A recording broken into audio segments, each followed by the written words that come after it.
Hello students, how are you? Welcome to online English classes of New St. Stephen Public School, Unit 3, Awalkheda, Agra by Dinesh Kumar Srivastav.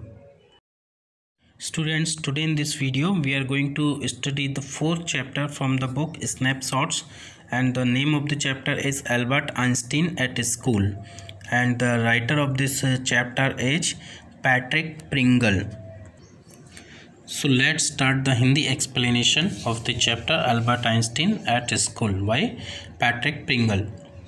Albert Einstein 1879-1955 is regarded as the greatest physicist since Newton.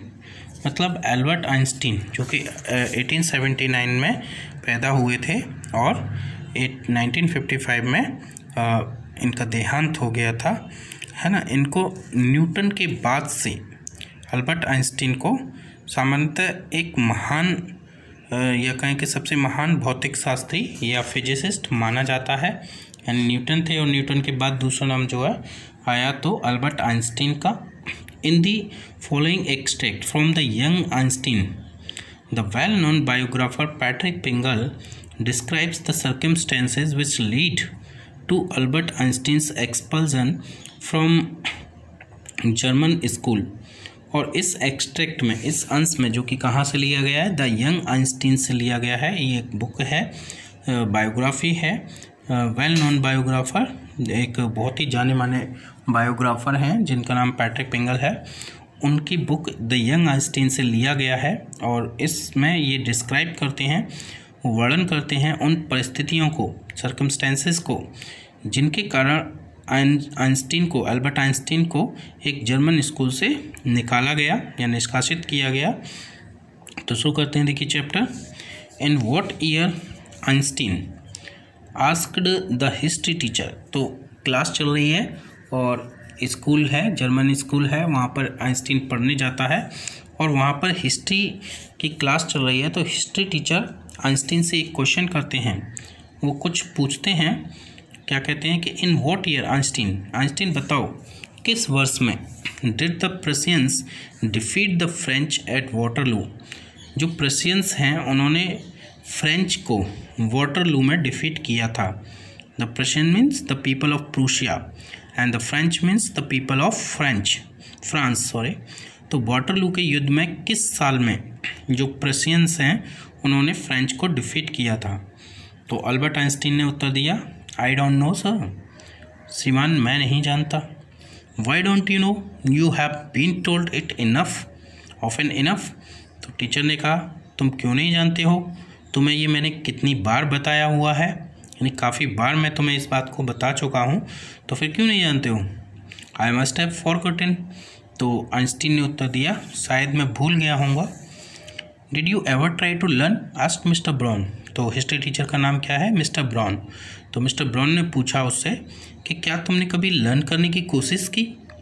No sir, Albert replied with his usual unthinking honesty. तो Albert ने अपनी वो सामान्यतः जो unthinking, उसकी honesty थी, उसकी ईमानदारी थी। अनथिंकिंग का मतलब जिसके बारे में किसी ने कभी सोचा ना हो, विचार ना किया हो, इस तरह की। तो कोई भी उसके बारे में इस तरह से सोचा नहीं करता था। तो उसने कहा, रिप्लाई दिया, नो सर, नहीं श्रीमान। जब उसने पूछा कि क्या तुमने लर्न करने की कभी कोशिश की, तो उन्होंने कहा नो सर। तो टीचर पूछते हैं, वाई नॉट, क्यों नहीं कोशिश की। I can't see any point in learning dates, one can always look them up in a book.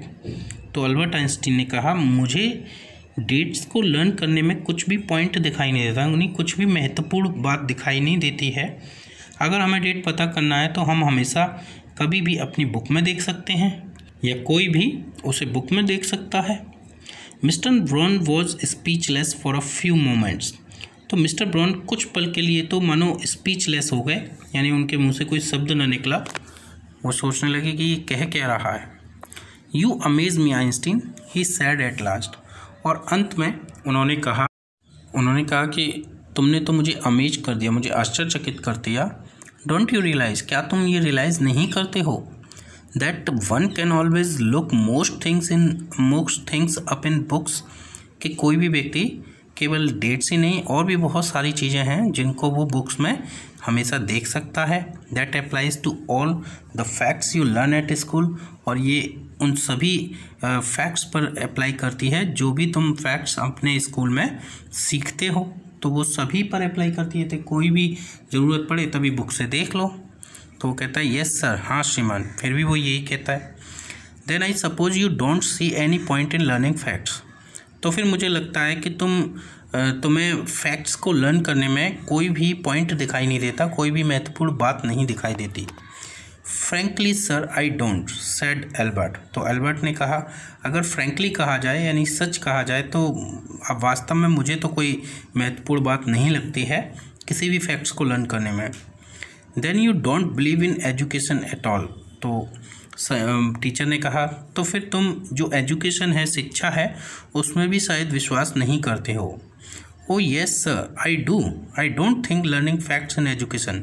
तो अल्बर्ट आइंस्टीन ने कहा कि अरे ओ श्रीमान, हाँ श्रीमान, मैं करता हूँ, मैं एजुकेशन में बिलीव करता हूँ, लेकिन मैं जो लर्निंग फैक्ट्स हैं यानी जो फैक्ट्स हैं उनको लर्न करने में बिलीव नहीं करता हूँ, और मैं ये भी नहीं सोचता हूँ कि फैक्ट्स लर्न करना एजुकेशन है।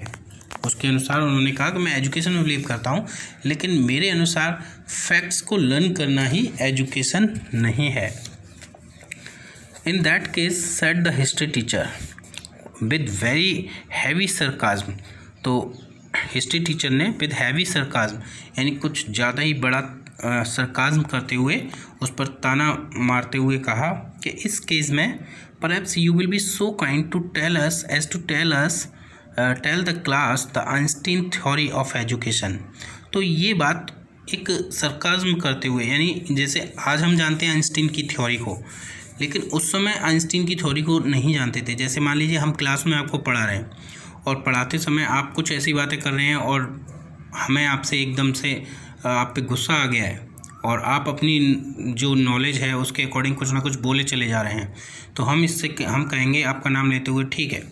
जैसे मान लीजिए किसी भी बच्चे को ले लें, जैसे हम कहते हैं शिवानी को, तो जैसे शिवानी, तुम अपनी शिवानी की थ्योरी को बताओ, है ना, principle of Shivani.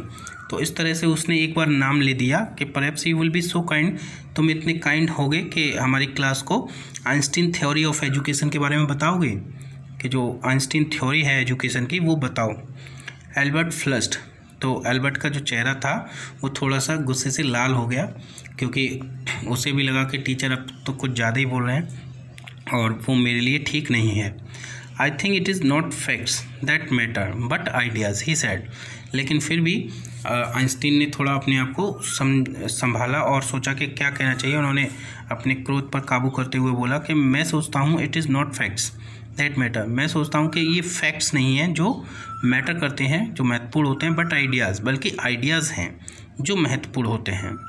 I don't see the point in learning the facts the dates of battles, मुझे इस बात में कोई पॉइंट दिखाई नहीं देता कि हम जो बैटल्स हैं वो कब हुए उनकी डेट्स को लर्न करें, और even which of the armies killed more man, और हम इस बात को लर्न करें कि किस आर्मी ने ज़्यादा लोगों को मारा। I would be more interested in learning, मैं बजाय इसके इस बात को लर्न करने में ज़्यादा इंटरेस्टेड होऊंगा कि why two soldiers were trying to kill each other, कि वो जो सोल्जर्स थे वो लोग एक दूसरे को मारने की कोशिश क्यों कर रहे थे, यानी क्या कारण था, उस कारण को जानने की कोशिश करेंगे कि उन्होंने एक दूसरे को क्यों मारा। That's enough, mister Brown's eyes were cold and cruel. अब मिस्टर ब्राउन की जो आंखें थी वो काफ़ी कोल्ड हो गई, उदासीन हो गई, क्रूअल हो गई, निर्दयता से भर गई। वो कहने लगे दैट्स इनफ, अब तो काफ़ी हो गया। We don't want a lecture from you Einstein, और वो कहने लगे कि आइंस्टीन हमें तुमसे लेक्चर की ज़रूरत नहीं है, तुम हमें यहाँ पर लेक्चर मत दो। You will stay in for an extra period today, और उन्होंने उसको क्या किया, पनिशमेंट दे दिया कि तुम आज एक एक्स्ट्रा पीरियड के लिए यहीं पर रुके रहोगे।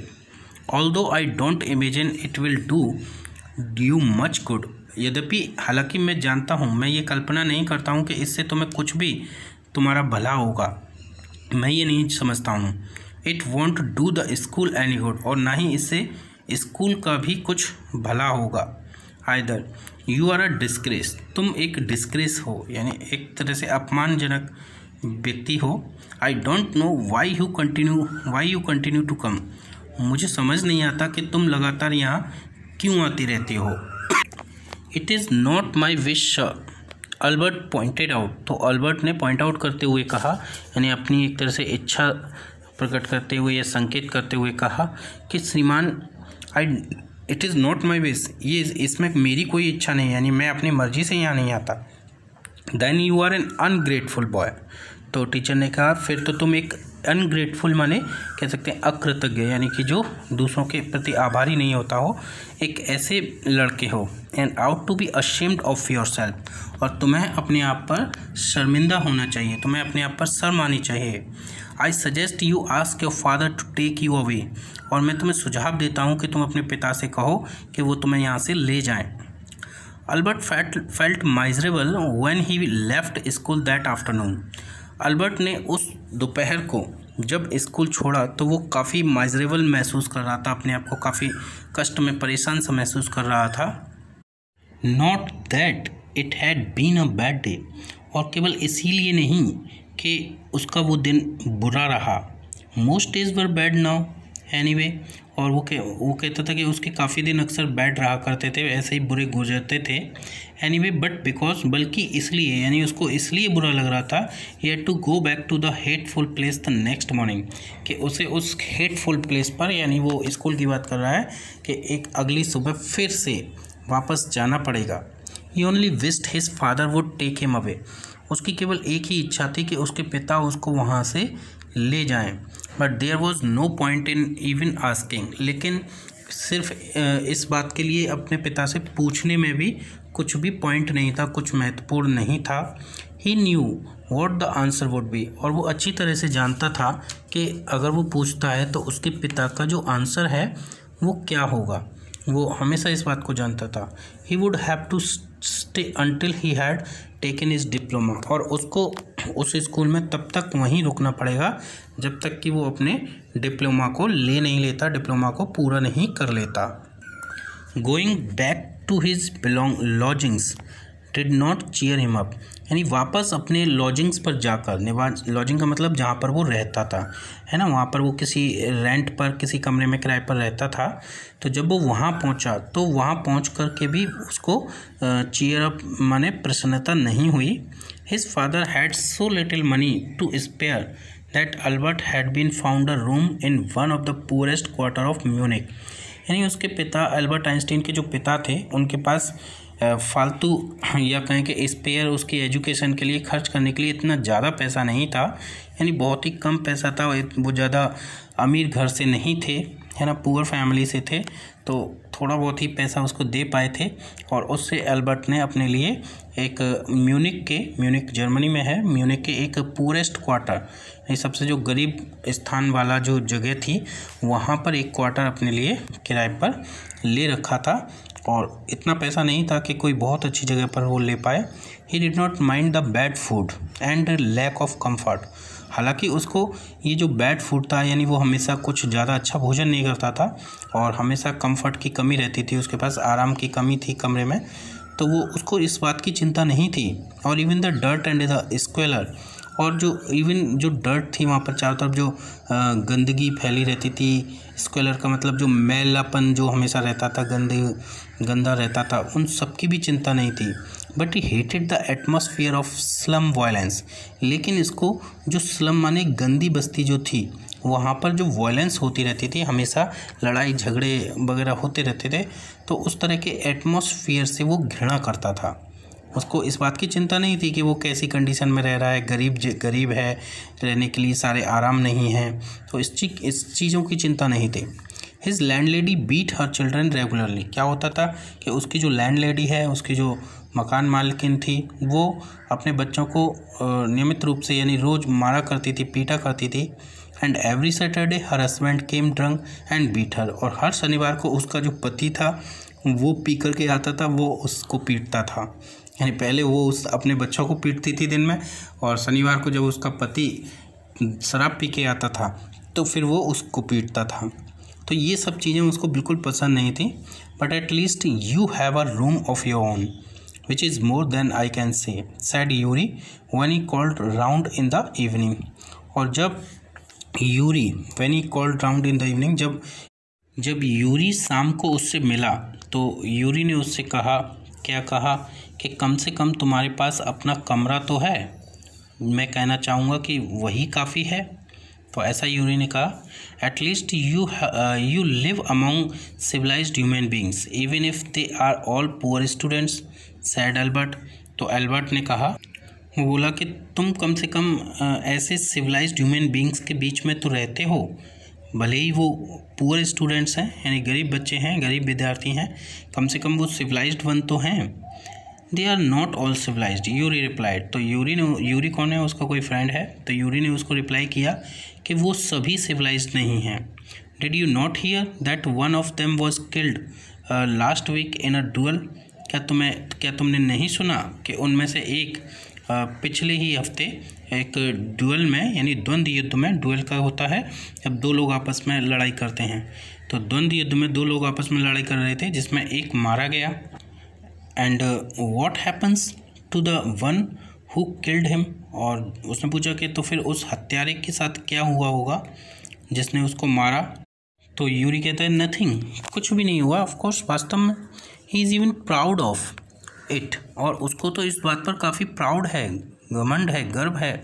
His only worry is that, उसकी एकमात्र चिंता तो केवल ये है that the authorities has told him not to fight any more duels, कि जो अथॉरिटीज़ हैं, यानी जो प्रशासन है या अधिकारी हैं, पुलिस है, उसने उसको चेतावनी दे दी है कि वो और ज़्यादा डुएल्स न करे, यानी जो फाइट है, द्वंद्व युद्ध हैं, उनको और न लड़े।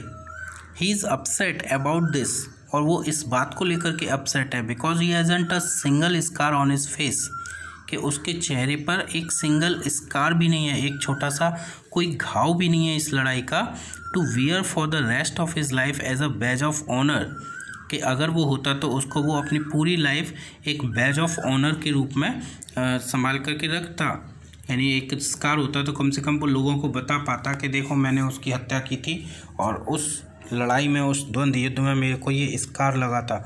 तो एक तरह से वो स्कार जो होता, घाव का निशान जो होता, वो क्या होता, एक प्रूफ होता इस बात का कि उसने किसी को मारा, मतलब उसको मारने में, ये दूसरों को मारने में बड़ा ही आनंद या खुशी होती है।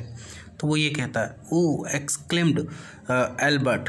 तो एल्बर्ट ने कहा, अफसोस, and these are the students, और उसने कहा कि और ये विद्यार्थी हैं, बताओ। Well you will be a student one day, said Yuri.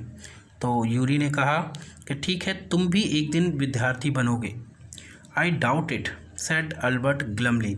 तो अल्बर्ट ने बड़े ही ग्लमली, माने बड़े ही उदासीन भाव से कहा कि आई डाउट इट, मुझे इस बात में संदेह है।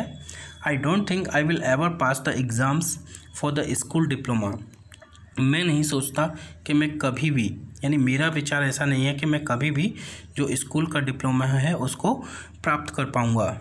ही told his cousin Elsa the same next time she came to Munich. तो उसने ये बात अपनी एक कज़िन थी, उसकी एक चचेरी बहन थी जिसका नाम एल्सा था, उसको बताई, जो कि नेक्स्ट टाइम ही म्यूनिक में आई थी। Normally she lived in Berlin, सामान्यतः वो बर्लिन में रहती थी। Where her father had a business, और जहाँ उसके पिता का एक बिजनेस था, एक व्यापार था, तो वो बर्लिन में रहा करती थी। अभी वो म्यूनिक आई थी। I am sure you could learn enough to pass the exams Albert. तो उसने कहा, एल्सा ने उससे कहा कि मुझे पूरा विश्वास है कि तुम एग्ज़ाम को पास करने के लिए काफ़ी कुछ लर्न कर सकते हो, इफ़ यू ट्राइड, अगर तुम कोशिश करो। सी सेड, उसने कहा, I know lots of boys who are much more stupid than you are. वो कहती है कि मैं ऐसे बहुत सारे लड़कों को जानती हूँ जो कि तुमसे कहीं ज़्यादा स्टूपिड होते हैं। तो इस तरह से मतलब वो उससे भी कह रही है कि तुम स्टूपिड हो, पर वो कहती है कि मैं तुमसे भी ज़्यादा स्टूपिड बॉयज़ को जानती हूँ हु गेट थ्रू, जो एग्ज़ाम को पास कर गए। दिस सी, और वो कहते हैं, you don't have to know anything, तुम्हें कुछ भी जानने की ज़रूरत नहीं है। You don't have to understand what you are taught, और जो कुछ भी तुम्हें टॉट किया जाता है, पढ़ाया जाता है, तुम्हें उसको समझने की ज़रूरत नहीं है। Just be able to repeat it in the exams, तुम्हें तो केवल बस एग्ज़ाम में इसको रिपीट करने की ज़रूरत है। अगर तुम उसको रिपीट कर दो एग्ज़ाम में, तुम एग्ज़ाम को पास कर जाओगे।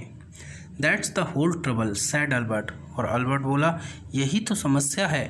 आई am no good at learning things by heart. और मैं चीज़ों को रटने में अच्छा नहीं हूँ। यानी लर्निंग बाय हार्ट का मतलब होता है, लर्न बाय हार्ट का मतलब होता है रटने से। तो वो कहता है कि मुझे रटने में ही तो इंटरेस्ट नहीं है, मैं रट ही तो नहीं पाता हूँ। You don't need to be good at it. तो वो कहती है कि तुम्हें इसमें अच्छा होने की ज़रूरत नहीं है। Anyone can learn like a parrot. कोई भी व्यक्ति तोते की तरह रट सकता है। You just don't try. तुम केवल कोशिश नहीं करते हो। अगर तुम कोशिश करो तो तुम भी रट सकते हो। And yet I always see you with a book under your arm. और फिर भी, यानी तुम रटते नहीं हो, फिर भी मैं हमेशा तुम्हें देखती हूँ कि तुम हमेशा अपनी आर्म के नीचे एक बुक लगाए रहते हो, यानी हर समय बुक पढ़ते रहते हो। Added Elsa. तो एल्सा ने ये बात ऐड करते हुए कही, what is the one you are reading. और ये कौन सी बुक है जो तुम अभी पढ़ रहे हो, जो तुम्हें अभी तुम्हारे हाथ में लगी हुई है, वो कौन सी बुक है। तो वो कहता है कि ए बुक ऑन जियोलॉजी, यानी ये एक जियोलॉजी की बुक है। जियोलॉजी एक साइंस की ऐसी ब्रांच होती है जिसमें हम अपनी अर्थ की स्टडी करते हैं, पृथ्वी की। तो वो कहती है जियोलॉजी रॉक्स एंड थिंग्स। तो वो कहती है कि जियोलॉजी, अच्छा, इसमें चट्टानें और वस्तुएं ऐसी चीज़ें होती हैं। Do you learn that. क्या तुम उन्हें सीखते हो। No we have hardly any science at school. तो वो कहता है कि नहीं, हमारे स्कूल में तो साइंस पढ़ाया ही नहीं जाता है, यानी हमारे स्कूल में बिल्कुल भी साइंस के बारे में कुछ भी नहीं स्टडी होती। Then why are you studying it. तो एल्सा उससे कहती है, तो फिर तुम ये क्यों पढ़ रहे हो। Because I like it. वो कहता है कि क्योंकि मैं इसे पसंद करता हूँ। Isn't that a good enough reason. क्या यही रीज़न काफ़ी नहीं है इस बात का कि मैं उसे पढ़ रहा हूँ, क्यों पढ़ रहा हूँ। Elsa side. एल्सा गहरी सांस लेती है, हवा भरती है। You are right of course Albert, she said. वो कहती है कि एल्बर्ट, वास्तव में तुम ठीक हो, but it won't help with your diploma. लेकिन इससे तुम्हारे डिप्लोमा में कोई मदद नहीं मिलेगी, यानी तुम डिप्लोमा अपना कंप्लीट नहीं कर पाओगे इससे। Apart from books on science, his only comfort was music and he played his violin regularly. तो साइंस के अलावा, यानी साइंस की बुक्स पढ़ने के अलावा, उसका एक और जो कंफर्ट था, जिस चीज़ में उसको आराम मिलता था, वो क्या था, म्यूजिक था। और वो अक्सर जो वायलिन था उसको रेगुलरली वो प्ले किया करता था, बजाया करता था। Until his landlady asked him to stop. और तब तक, जब तक कि उसकी लैंड लेडी यानी मकान मालकिन उसको कहती नहीं थी कि भाई अब बंद कर दो। That wailing gets on my nerves. तो वो कहती थी कि ये जो वेलिंग है, यहाँ पे रोना पीटना जो चलता रहता है, वो मेरे नर्व्स में घुस जाता है, मुझे इससे बड़ी घबराहट होती है। और बोली, there is enough noise in this house with all the kids howling. और इस घर में पहले से ही इतना सारा शोरगुल रहता है, क्योंकि सारे बच्चे जो हैं वो हर समय यहाँ रोते पीटते रहते हैं, तो इतना शोर पहले से ही रहता है, मुझे ये म्यूजिक नहीं सुनना है। Albert was tempted to point out that most of the time it was she who made them howl. हालांकि जो एल्बर्ट था वो उसको शायद इस बात को बताने के लिए थोड़ा सा उत्सुक था कि ज़्यादातर समय जब ये बच्चे हाउल करते हैं, यानी कि रोते हैं, चिल्लाते हैं, और तो उसका रीज़न वो खुद ही होती है। वो उसको ये बताने की कोशिश करना चाह रहा था, but he decided it was better to say nothing. लेकिन फाइनली उसने डिसाइड किया कि बेटर यही रहेगा कि कुछ भी न कहा जाए। I must get away from here, he told Yuri. उसने यूरी को बताया कि मुझे यहाँ से चले जाना चाहिए, मैं यहाँ से चला जाऊँगा। After 6 months alone in Munich, यानी 6 months अकेले म्यूनिक में रहने के बाद। It is absurd that I should go on like this. वो कहता है कि ये बात बड़ी ही एब्सर्ड है, बेतुकी है कि मैं इस प्रकार से ही यहाँ पर चलता रहूँ, इस तरह से स्टडी करता रहूँ। In the end it will turn out I have been wasting my father's money and everyone's time. और अंत में इसका जो एंड होगा, जो परिणाम होगा, वो यही होगा कि सब यही कहा जाएगा कि मैं केवल अपने पिता के जो पैसे हैं उनको वेस्ट कर रहा था, और एवरी वंस टाइम, और हर दूसरे लोगों के समय को वेस्ट कर रहा था। It will be better for all if I stop now. और ये सभी के लिए अच्छा होगा कि मैं अभी इसको बंद कर दूँ, यानी फाइनली मेरा रिजल्ट वही होगा कि मैं उसको क्लियर नहीं कर पाऊँगा, पैसे भी वेस्ट होंगे, टाइम भी वेस्ट होगा, इससे बेटर है कि मैं इसको अभी यहीं पर ख़त्म कर दूँ। And then what will you do, Yuri asked. तो यूरी ने उससे पूछा तो फिर तुम क्या करोगे। तो वो कहता है कि आई डोंट नो, मैं नहीं जानता। If I go to Milan I am afraid my father will send me back. अगर मैं वापस मिलान जाता हूँ तो मुझे डर है कि मेरे पिता वापस मुझे यहीं भेज देंगे। अनलेस, और जब तक his eyes gleamed with a sudden idea, वो ये बोल रहा था कि जब तक, तो वो उसकी आंखों में एक अचानक ही एक आइडिया आ गया और उस आइडिया की वजह से उसकी आंखें ग्लीम होने लगीं, यानी चमकने लगीं। Yuri, do you know any friendly doctor. और वो अचानक यूरी से बोला कि यूरी, क्या तुम किसी फ्रेंडली डॉक्टर को जानते हो, यानी कोई तुम्हारा परिचित जो काफ़ी खास हो, ऐसे किसी डॉक्टर को जानते हो। I know a lot of medical students and some of them are friendly, said Yuri. तो यूरी ने कहा कि हाँ, मैं बहुत सारे मेडिकल स्टूडेंट्स के बारे में जानता हूँ और उनमें से कुछ तो मेरे काफ़ी खास भी हैं, मेरे मित्र भी हैं। Doctor, no, I have never had enough money to go to one, why. वो कहता है पर डॉक्टर की बात करें तो मेरे पास कभी इतना पैसा नहीं रहा कि मैं कभी किसी डॉक्टर के पास जाता।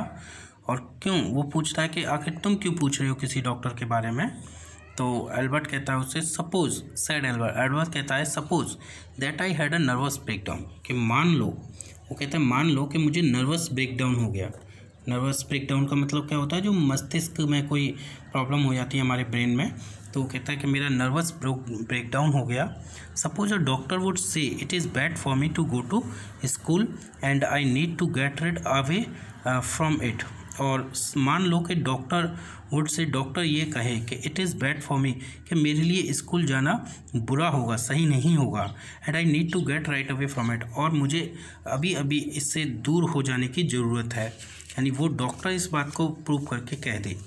आई can't imagine a doctor saying that, said Yuri. तो यूरी कहता है कि मैं तो इमेजिन नहीं कर सकता कि कोई डॉक्टर इस बात को कहेगा। I must try, sad Albert. तो एल्बर्ट कहता है कि मैं कोशिश करूँगा टू फाइंड ए डॉक्टर, एक ऐसे डॉक्टर को ढूंढने की हु स्पेशलिस्ट इन नर्व्स, जो कि नर्व्स में स्पेशलिस्ट होता है, मतलब वो मांसपेशियों का इलाज जो है ठीक से करता है। तो उसने सोचा ऐसा मैं डॉक्टर ढूंढूंगा या ढूंढने की कोशिश करनी चाहिए मुझे।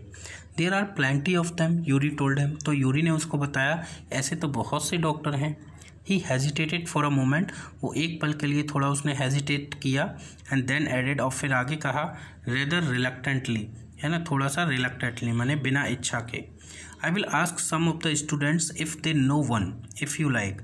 और अगर तुम चाहो तो मैं ऐसे कुछ स्टूडेंट्स हैं जो मेरे मित्र हैं, मेडिकल स्टूडेंट, मैं उनसे पूछ सकता हूँ कि क्या वो किसी ऐसे एक डॉक्टर को जानते हैं। Will you, oh thank you Yuri, Albert eyes were shining. तो अल्बर्ट की जो आइज़ थी वो शाइन हो गई, यानी चमक हो गई, उसको खुशी मिली। और वो कहता है यूरी से कि विल यू, क्या तुम ऐसा करोगे यूरी।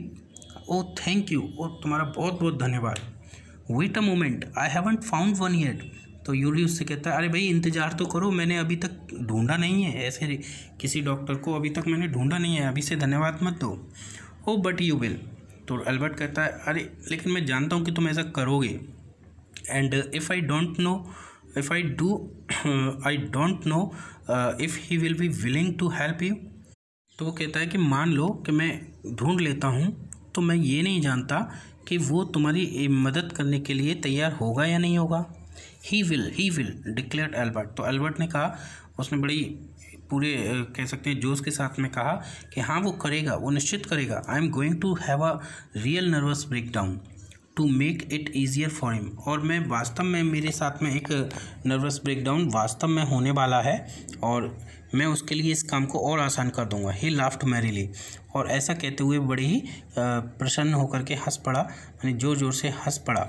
उसने कहा कि मुझे नर्वस ब्रेकडाउन रियली में होने वाला है। आई have never seen you looking less nervous, remarked Yuri. तो यूरी ने उससे कहा कि मैंने कभी भी तुम्हें इससे ज़्यादा नर्वस होते हुए कभी नहीं देखा। A day or two at school will soon put that right, Albert assured him. और अल्बर्ट ने उसको विश्वास दिलाते हुए कहा कि 1-2 दिन और स्कूल में वो बिता ले तो ज़रूर उसके साथ में ऐसा होगा। तो स्टूडेंट, आज के इस वीडियो में इतना ही, और जो रेस्ट ऑफ द चैप्टर है वो मैं आपको अपने अगले वीडियो में समझाऊंगा। अभी तक के चैप्टर से अगर आपकी कोई क्वेरी है, कोई क्वेश्चन है, तो आप वो मुझे व्हाट्सएप ग्रुप पर सेंड कर सकते हैं।